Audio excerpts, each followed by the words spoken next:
बहुत सुंदर बात कही।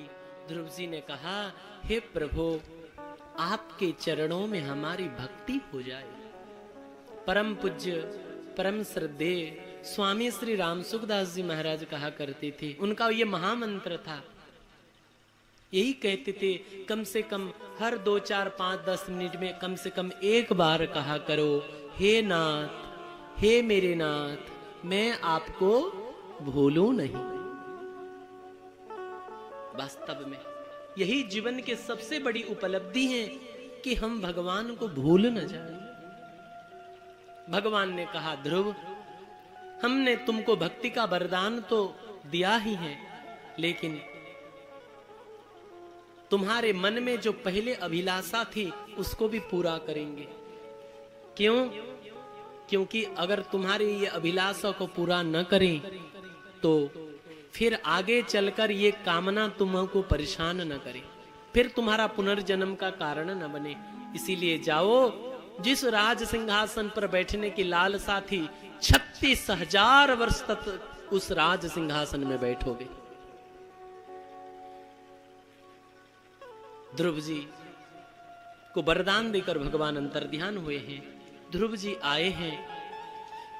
जो पिता अपने गोदी पर बिठाना नहीं चाहते थे, आज भगवान की कृपा होने के बाद वही पिता अपने पुत्र ध्रुव को स्वागत किए हैं, सिंहासन पर राज्याभिषेक करा दिए और जंगल भजन करने के लिए चले गए।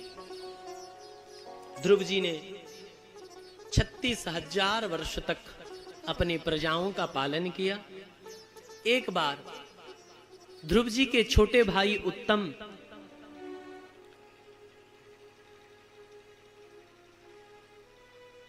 कहीं गए थे और वहां जख्यों के साथ युद्ध हुआ। कुबेर के पार्षद और जब उत्तम ने यक्षों पर आक्रमण किया तो यक्षों ने भी आक्रमण किया और उस युद्ध में उत्तम मारा गया। कौन से उत्तम? यही सुरुचि रानी की पुत्र, छोटी मां की पुत्र भाई। ध्रुव जी को जब पता चला कि मेरे छोटे भाई को यक्षों ने मारा तो यक्षों के ऊपर ध्रुव जी ने आक्रमण किया। महाराज वैष्णव है ध्रुव जी, उनके सामने कौन टिक सकता है? समस्त यक्षों को मारने लगे, हाहाकार मच गया यक्षलोक में। तब मनु महाराज प्रकट हो गए और ध्रुव को मना किया, पुत्र ध्रुव, तुमको युद्ध नहीं करना चाहिए, इन निरपराधी यक्षों को नहीं मारना चाहिए। तुम भगवान के भक्त हो और भक्त को इसी प्रकार बिना कारण के किसी को नहीं प्रहार करना चाहिए। तुम्हारा छोटा भाई उत्तम अपराधी था, वो मारा गया, इसमें यक्षों का दोष नहीं है।